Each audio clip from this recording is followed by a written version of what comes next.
அத்தியாயம் 108. இரவின் இறுதி 10 நாளிகை மறக்கவே முடியாது. விடிஞ்சிருச்சு, பார்த்தா எங்க பார்த்தாலும் மழை நீர். குருதியா மழை நீரா அப்படிங்கிறதே தெரியல. அவ்வளவு ரத்தம், வெங்கல் நாடு முழுவதும் ரத்தக்காடா இருக்குது. வெள்ளம் மாதிரி ரத்தம் அடிச்சுட்டு போகுது. அது அடிச்சுட்டு போறது மனித உடல்களா இல்லைன்னா மரக்கட்டைகளா அப்படிங்கிறதே தெரியல. வெங்கல் நாடு முழுவதுமே ரத்த ஆறு ஓடிட்டு இருக்குது. பொதுவாகவே வீரர்களுடைய வாழ்க்கை எப்படிப்பட்டது அப்படிங்கிறத ஒரு சின்னதா பார்த்துருவோம். வீரர்கள் அவங்களுடைய வாழ்க்கை எப்படி இருக்கும் அப்படின்னா, தூங்குவாங்க, எழுந்திருப்பாங்க, ஆயுதங்களை எடுப்பாங்க, போருக்கு போவாங்க, திரும்பவும் அதே மாதிரி செய்வாங்க. ஒவ்வொரு நாளும் அவங்க தூங்கும் போது மரணத்தோட தான் தூங்குவாங்க. போர்க்களத்துல எப்படிப்பட்ட சூழ்நிலையில போரிட்டோம், எத்தனை முறை மரணம் நம்ம பக்கத்துல வந்திருக்கும், வாள்ல எத்தனை முறை தப்பிச்சிருப்போம், ஈட்டியில எத்தனை முறை தப்பிச்சிருப்போம் அப்படிங்கிற நினைவுகள் அவங்களுக்கு வந்துகிட்டே இருக்கும். அவங்க நிம்மதியா தூங்க முடியாது அவங்களால. ஒவ்வொரு நாளும் அவங்க தூங்கும்போது மரணத்தோட தான் தூங்குவாங்க, மரண பயத்தோட தான் தூங்குவாங்க. அதான் வள்ளுவரே சொல்லியிருப்பாரு, நெருடல் உடனொருவன் இன்று இல்லை என்னும் பெருமை உடைத்து இவ்வுலகு அப்படின்னு சொல்லியிருப்பாரு. நேத்திருந்தும் இன்னைக்கு உயிரோட இல்லப்பா அப்படிங்கிற மாதிரி ஒவ்வொரு நாளும் அவங்களுடைய வாழ்க்கை மரணத்தோட தான் போராடிட்டு இருப்பாங்க. அதே மாதிரிதான் அன்னைக்கும் நடந்துச்சு. போர்க்களத்துக்கு போவாங்க. பொதுவாகவே போர்க்களத்துக்கு போயிட்டு வந்த வீரர்கள் என்ன செய்வாங்கன்னா, வருவாங்க, வந்த உடனே உடம்ப சும்மா தண்ணியை வச்சு லேசா கழுவுவாங்க.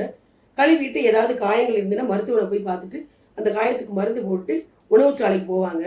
அங்க உணவுச்சாலையில ஒழுங்கா உட்கார்ந்து சாப்பிடுற அளவுக்குலாம் அவங்க நேரம் இருக்காது. வேட்டை விலங்குகள் எப்படி ஒன்னோட ஒண்ணு கடிச்சு இழுக்குமோ அந்த மாதிரி ஏதோ ஒரு உணவு சாப்பிட்டோம் அப்படிங்கிற மாதிரி சாப்பிடுவாங்க. திரும்ப ஆயுதங்களை ஒப்படைக்கணும், ஆயுதவாரிகள்கிட்ட சொல்லணும், நாளைக்கு என்னென்ன ஆயுதங்கள் வேணும் அப்படிங்கறத எல்லாமே முடிச்சுட்டு வாசனைக்கு அவங்க படுக்கும் போது தலையே உண்டாக்கி போன மாதிரி இருக்கும். அந்த மாதிரி உடம்பு அப்படியே கீழே போட்டு படுப்பாங்க. அதாவது போர்க்களத்துல பார்க்கும்போது ஒரு தேரவே ஒருத்தன் தூக்கிடுவான், அந்த அளவுக்கு வலிமை இருக்கும். ஆனா அவன் தூங்கும் போது அவனுடைய உடம்பையே அவனை அசைக்கவே முடியாது. அந்த அளவுக்கு அவன் ரொம்ப தளர்ந்து போய் தூங்குவான். ஒவ்வொரு நாளும் இப்படி மரணத்தோடயே போராடிக்கிட்டே இருக்கிற வாழ்க்கை தான் இந்த வீரர்களுடைய வாழ்க்கை. அப்படிதான் அன்னைக்கும் நடந்தது. போர் தொடங்கி 6வது நாள் ஆயிடுச்சு. இதுவரைக்கும் போர் தொடங்கும் போது மழையே பெய்யல. இன்னைக்கு தான் நல்ல மழை பெய்யுது. பொதுவாகவே எவ்வளவு மழை பெய்ஞ்சாலும், மழை பெய்தாலும் நல்ல மழை அப்படின்னு தான் நம்ம சொல்லுவோம். அந்த மாதிரி மழை பெய்யும் போது நல்ல தூக்கம் வீரர்களுக்கு. எல்லாருமே அசந்து தூங்கிட்டு இருக்காங்க. பொதுவாகவே மழைனாலே நமக்கு அப்படிதானே இருக்கும், இழுத்து மூடிட்டு நல்லா தூங்குவோம் இல்லையா? அதே மாதிரி வீரர்கள் எல்லாரும் நல்லா தூங்கிட்டு இருக்கிறாங்க. ஆசரை அமைத்து 1 மாதத்துக்கு மேல ஆகுது. அப்ப எல்லாமே நல்லா தூங்கி இருப்பாங்க. வெளியில இருக்கிற பாதுகாப்பு வீரர்களும் சரி, உள்ள இருக்கிற வீரர்களும் சரி நல்லாவே தூங்கி இருப்பாங்க. ஆனா இன்னைக்கு பார்த்தா வீரர்கள் நிம்மதியா தூங்குறாங்க. உள்ள இருக்கிற சோழப்படையா இருந்தாலும் பாண்டிய படை வீரர்களா இருந்தாலும் சரி நல்லா தூங்கிட்டு இருக்கும் போது வெளியில பாதுகாப்புக்கு இருக்கிற வீரர்களும் நல்லா தூங்குறாங்க. அந்த சமயத்துலதான் பரம்பு வீரர்கள் என்ன பண்ணுவாங்க, அனலிகளை, நெருப்பு பந்தங்களை அங்கங்க வச்சுட்டு போயிருப்பாங்க. இது யாருக்குமே தெரியாது. சோழப்படை சேர்ந்த வீரர்கள் யாருக்கும் கண்டிப்பா தெரியாது. அசந்து தூங்கும் போது யாருக்குமே தெரியாது இல்லையா? அப்போ இந்த சமயத்துல பாண்டிய படை கொஞ்சம் தூரத்துல இருக்கு. பாண்டிய பாசறைகள் சில கால தொலைவுல இருக்கு. அங்க நெருப்பே கிடையாது, வெறும் ஈட்டிகள் அங்கங்க எரிஞ்சிட்டு போயிருக்காங்க. இங்க மயூர்கிளார்கிட்ட குலசேகர பாண்டியன் என்ன சொல்றான் அப்படின்னா, கிளம்புறாங்க, ஆபத்து வந்துருச்சு அப்படின்னு சொன்ன உடனேயே ஊஞ்சல்ல இருக்கிற 5 பேர் வெளியில வேகமா ஓடி வராங்க. ஓடி அவங்களுடைய குதிரையை பார்த்து வேகமா போறாங்க. வேகமா போயிட்டு குதிரையில ஏறுறாங்க. மூவேந்தர்களும் வெளியில வரும்போதும் சரி, பாசறைக்குள்ள போகும்போதும் சரி, ஒரு வகையான இசைக்கணும் அந்த பாதுகாப்பு வீரர்கள். அந்த முரசு ஓசையோ கொம்பு ஓசையோ எழுப்பணும். ஆனா இப்ப அதுக்கெல்லாம் நேரமே இல்லை. எல்லாரும் சீக்கிரமா வெளியேறினா போகணும் அப்படிங்கிற மாதிரி வெளியேறாங்க. அப்பவும் ஒரு சந்தேகம் வருது சேரனுக்கும் சோழனுக்கும். எல்லாம் பாண்டியனுடைய சதி வேலையா இருக்குமோ அப்படின்னு நம்ம ஏற்கனவே பார்த்தோம் இல்லையா? அதுக்காகத்தான் நம்ம வெளியேற சொல்றாங்களா அப்படின்னு ஒரு சந்தேகம் வருது. ஆனா வெளியில இருக்கிற பாதுகாப்பு வீரர்கள் ஆபத்து வந்துருச்சு, சீக்கிரமா வெளியேறுங்க அப்படின்னு சொன்னதுனாலதான் இப்ப எல்லாருமே வெளியில வராங்க.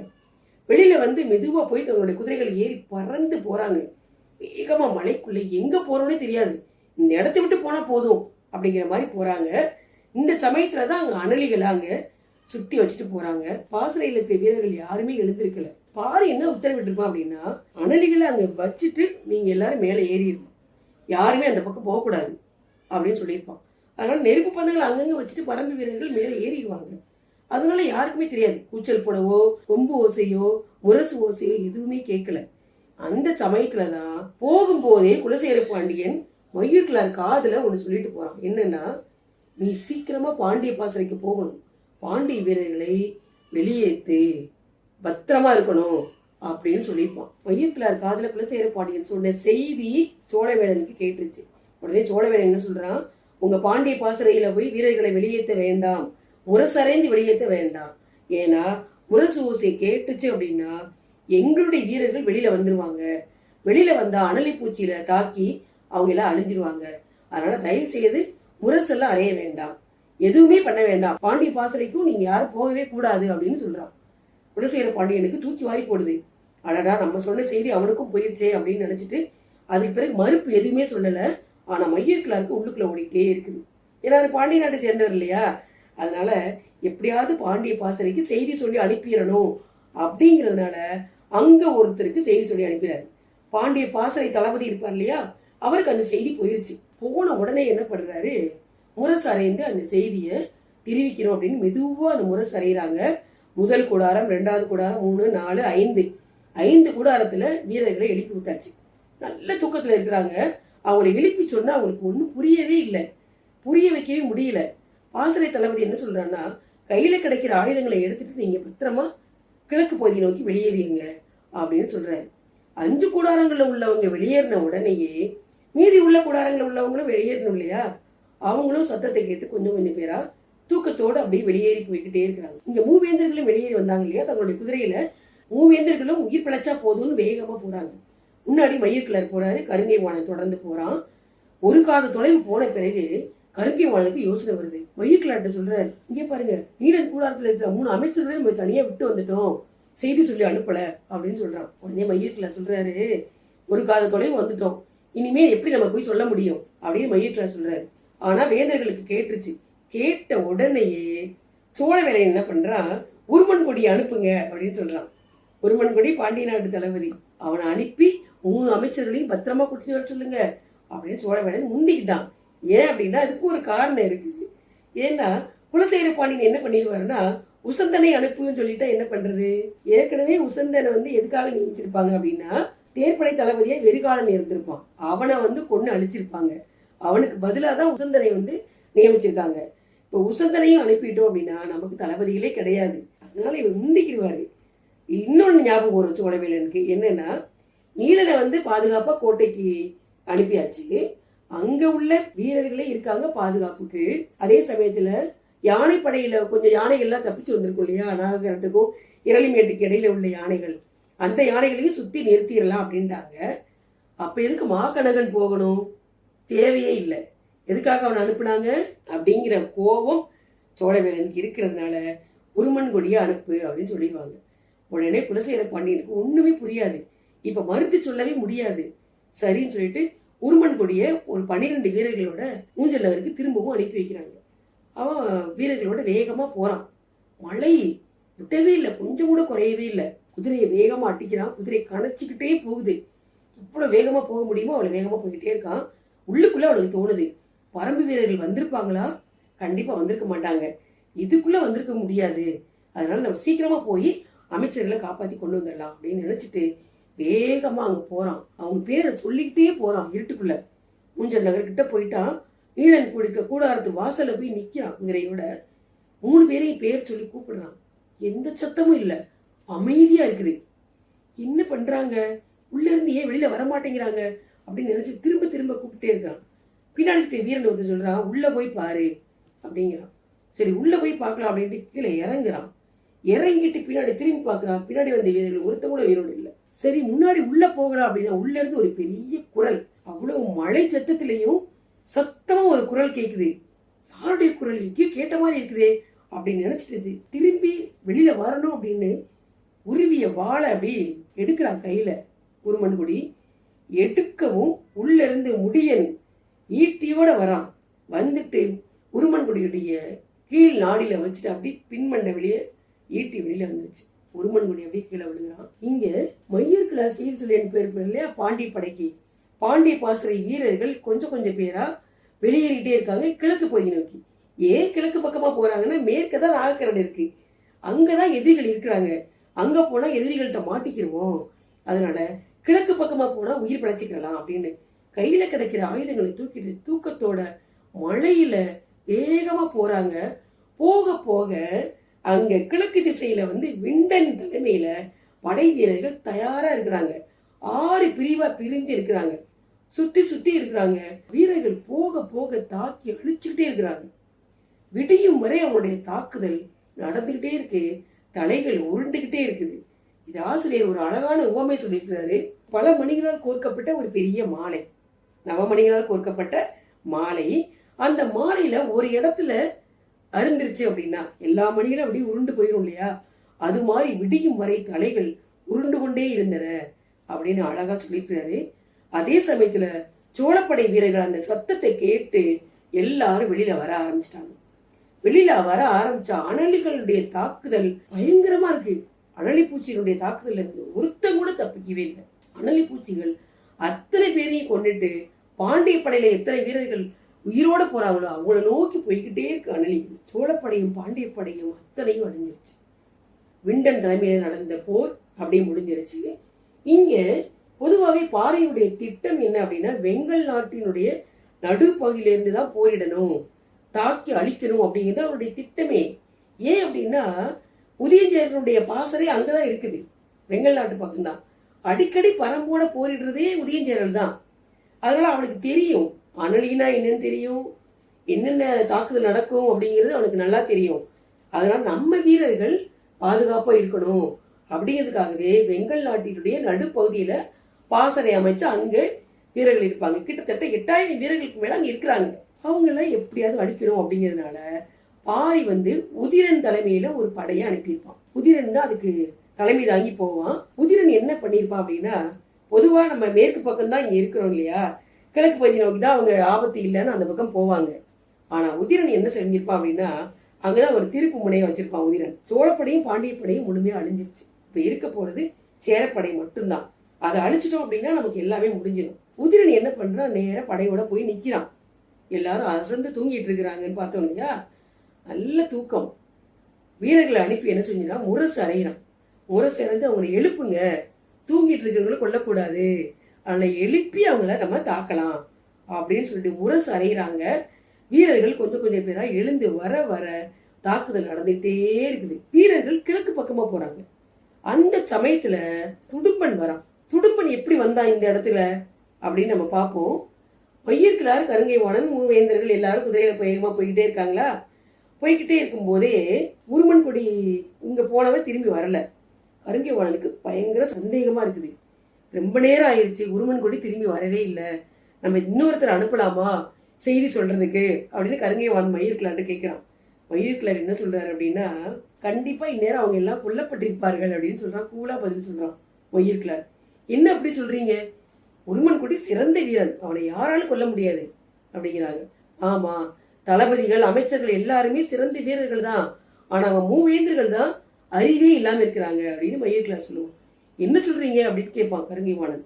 ஆமா, ஒரு காத தொலைவு வந்துட்டோம் அமைச்சர்களை விட்டுட்டு, நம்ம பாட்டுக்கு வந்துட்டே இருக்க வேண்டியதானே, திடீர்னு உனக்கு ஏன் அமைச்சர்கள் ஞாபகம் வந்துச்சு? இந்த ஞாபக மறதி, நம்பிக்கையின்மை எல்லாருக்குமே சாதாரணமா இருக்கும். நீ இப்படி சொன்னதுனால 3 அமைச்சர்களோடு சேர்ந்து இப்ப உருமன் கொடியும் போய் சேர்ந்திருப்பான். எதுக்காக உருமன் கொடி அனுப்புன? தேவையே இல்லாம நீ கேட்டதுனாலதான். இப்ப கண்டிப்பா அவங்களை அழிச்சிருப்பாங்க பரம்பு வீரர்கள். ஐயோ, அப்ப நம்ம என்ன பண்றது அப்படிம்பாங்க. இன்னும் சில கண நேரத்துல நம்மளையும் தாக்கி அழிக்கிறதுக்கு தயாரா இருப்பாங்க அப்படின்னு மயிர்கிழார் சொல்றாரு. கருங்கை வாணனுக்கு பயங்கரமா பதட்டமா இருக்குது. இப்ப மூவேந்தர்களும் கூர் மதியோட இருக்கணும். ஒருத்தர் மாட்டி விடுறதுல இருக்காங்க. இவன் தளபதி அவன் சொல்றான், அவன் தளபதி இவன் சொல்றான். இப்படி சிக்கல்ல போய்கிட்டு இருந்தா வேறு அழிவுல தான் போய் முடியும் அப்படின்னு மயிர்கிழார் சொல்லிக்கிட்டே குதிரையில வேகமா போறாரு. இப்ப கண்டிப்பா சோழப்படையும் பாண்டிய படையும் கண்டிப்பா அழிஞ்சிருக்கும், ஒருத்த கூட மிஞ்சிருக்க மாட்டான் அப்படின்னு சொல்றாரு. அப்ப நம்ம எப்படியாவது உயிர் பிழைக்கணுமே அப்படின்னு சொல்றான். அப்ப மயிர்கிழார் சொல்றாரு, போர்க்களத்துல 2 முறைதான் உண்டு. ஒண்ணு தாக்கி அழிக்கணும், இன்னொன்னு தப்பி பிழைக்கணும். இந்த 2 நமக்கு தெரிஞ்சுக்கணும். இப்ப நம்ம தாக்கி அழிக்கிறதுல கடைசி நிலைக்கு வந்துட்டோம். அடுத்த கட்டம் என்னது? தப்பி பிழைக்கிறது. இதை மட்டும் தான் நம்ம செய்ய முடியும் அப்படின்னு சொல்லிட்டு இருக்கும்போதே ஒரு மின்னல் மின்னுது. மின்னல் மின்ன உடனே மயிர்கிழார் சொல்றாரு, இந்த மின்னல் வெளிச்சத்துல எதிரிகள் நம்மளை நல்லா பார்த்திருப்பாங்க, இன்னும் சில கண நேரத்துல நம்மளும் தாக்கப்படுவோம் அப்படின்னு சொல்றாரு. கருங்கை வாணன் சொல்றான், சரி துடும்பனை எங்க அப்படின்னு கேட்கிறான். துடும்பனை எங்கே அப்படின்னா, அவன் இந்நேரம் சேரப்படைக்கு போயிருப்பான் அப்படிங்கிறான். நம்ம கூட தானே இருந்தா இவ்வளவு நேரம் அப்படின்னு கேட்கிறான். ஆமா, எல்லாரும் அவங்க தளபதியை அனுப்பிட்டே இருக்காங்க இல்லையா, அதனால உதயஞ்சேரனும் தன்னுடைய தளபதியை வந்து சேரப்படையை காப்பாற்றணும் அப்படிங்கிறதுக்காக முன்னாடி அனுப்பிட்டான் அப்படின்னு சொல்றான். அப்போ அது வரைக்கும் கருங்கைவாணன் கவனிக்கல துடும்பனை. துடும்பன் இங்க வந்து சேரவும் உதயனுடைய படைகள் தாக்கவும் சரியா இருந்துச்சு. என்ன பண்ணாங்கன்னா அங்க வந்து பாசறை தளபதிக்கு முதலே செய்தி சொல்லியிருப்பான் துடும்பன். பாசறை தளபதி என்ன பண்ணுவான்னு வீரர்களை அனுப்பி பாண்டிய படையை எப்படி கிழக்கு நோக்கி அனுப்புனாங்களோ அந்த மாதிரி முன்னோக்கி அனுப்பிக்கிட்டே இருப்பான் பாசறை தளபதி. அவனுக்கு வந்து அங்க நடக்கிற செய்தி மட்டும்தான் தெரியும். ஆனா துடும்பனுக்கு தான் மொத்தமா என்ன நடந்துச்சு அப்படிங்கிறது அவனுக்கு தெரியும். அதனால துடும்பன் என்ன சொல்றான், எல்லா வீரர்களுமே எழுப்பிடுங்க, எல்லாருமே தப்பிச்சு போகட்டும் அப்படின்னு சொல்றான். நீங்க முன்னாடி இருந்து தாக்குங்க, நான் அந்த பக்கம் போய் தாக்குறேன், 2 பேரும் தாக்கி பரம்பு வீரர்களை அழிச்சிடணும் அப்படின்னு ஒரே குறிக்கோளோட துடும்பன் துடிச்சுக்கிட்டு இருக்கிறான். சரின்னு சொல்லிட்டு பாசறை தளபதி முன்னாடி உள்ள வீரர்களோட தாக்குதல் தொடுத்துட்டே இருக்கிறாரு. தாக்குதல் தொடுத்துட்டே இருக்கும்போது கிழக்கு பக்கமா போற சேர வீரர்களை அங்கு உதிரனுடைய படைகள் 3 குடிகள், சேரனால் அழிக்கப்பட்ட 3 குடிகள், அவங்க எல்லாரும் 3 இடத்துல தயாரா நிக்கிறாங்க. எல்லா வகையான ஆயுதங்களையும் வச்சுக்கிட்டு எங்கெல்லாம் உட்காந்துருக்காங்கன்னா, காஞ்சி போன புளிய மரம், அப்புறம் வாகை மரம், சின்ன சின்ன முண்டுகள் மாதிரி இருக்கும் இல்லையா, பாதியா இருக்கிற மரங்கள், அங்க சின்ன சின்ன பாறைகள், அங்க எல்லாம் ஆயுதங்களோடு உட்கார்ந்துட்டு இருக்காங்க இருட்டுக்குள்ள. மின்னல் வெளிச்சத்துல வர வர வர வீரர்களை வெட்டி சரிச்சுக்கிட்டே இருக்கிறாங்க. அதாவது சேரன் எத்தனை குடிகளை அழிச்சானோ அத்தனை குடிகளை இப்ப சேரப்படை வீரர்களை அழிச்சுக்கிட்டே இருக்கிறாங்க. அதுதான் நடந்துகிட்டே இருக்குது. துடும்பன் ஒரு பக்கம் சண்டை போட்டே இருக்கிறான். திடீர்னு பார்த்து வீரர்களுடைய எண்ணிக்கை குறைஞ்சிட்டே போகுது. இருட்டுக்குள்ள எதுவுமே தெரியவும் இல்லை, யார் தாக்குறாங்க அப்படின்னு அவனுக்கு தெரியல. முன்பகுதியில இருந்து செய்தி வருது. வந்தா இங்க பேரழிவு நடந்துட்டு இருக்குது, துடும்பன் இங்க வரட்டும் அப்படிங்கிற மாதிரி செய்தி வந்த உடனேயே பாசறை தளபதிகிட்ட சொல்லிட்டு நான் அந்த கிழக்கு பக்கமா போறேன் அப்படின்னு சொல்லிட்டு துடும்பன் வேகமா அங்க போறான். அங்க போகவும் வீரர்கள் மலை மாறி குமிச்சு கிடக்குறாங்க. அவ்வளவு அழிவு நடந்திருக்குது.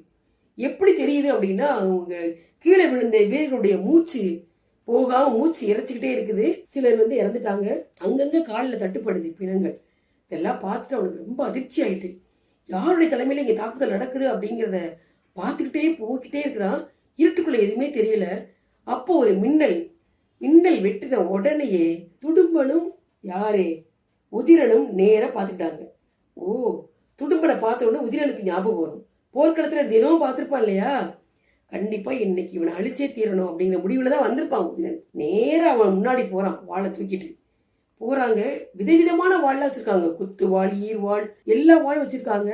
இவன் கையில இருக்கிற வாள், உதிரன் கையில இருக்கிற வாளுடைய கைப்பிடி வந்து எருமை கொம்பால் செய்யப்பட்ட பிடி. அது வந்து கொஞ்சம் கூட நகரவே நகராது, அதிர்வும் அதிராது. ஆனா துடும்பன் கையில இருக்கிற வாளினுடைய கைப்பிடி வந்து யானை தந்தத்தால் செய்யறது. அது வந்து ஒவ்வொரு தடவையும் இப்படி வீசும்போது கொஞ்சம் நகரும், கொஞ்சம் அதிர்வு இருக்கும். அதனால இறுக்கி பிடிக்க முடியாது. ஆனா இந்த வாழை நல்லா இறுக்கி பிடிக்கலாம். நேர உதிரனும் துடும்பனும் பயங்கரமா மோதிக்கிறாங்க. வாழை வச்சு வெளிச்சத்துல மின்னல் மின்னும் போது எல்லாமே பயங்கரமா மோதிக்கிறாங்க. இருட்டுக்குள்ள என்ன நடக்குன்னே தெரியல. துடும்பனின் கைப்பிடி கொஞ்சம் தளர்ந்த உடனேயே உதிரனுடைய வாள் துடும்பனின் தலையை சீவி கடந்து கொண்டிருந்தது. தொடர்ந்து அடுத்த அத்தியாயத்துல பார்ப்போம். உங்களுக்கு இந்த வீடியோ பிடிச்சிருந்துச்சுன்னா லைக் பண்ணுங்க, கமெண்ட் பண்ணுங்க, முத்தமிழ் கதைக்கு சப்ஸ்கிரைப் பண்ணுங்க.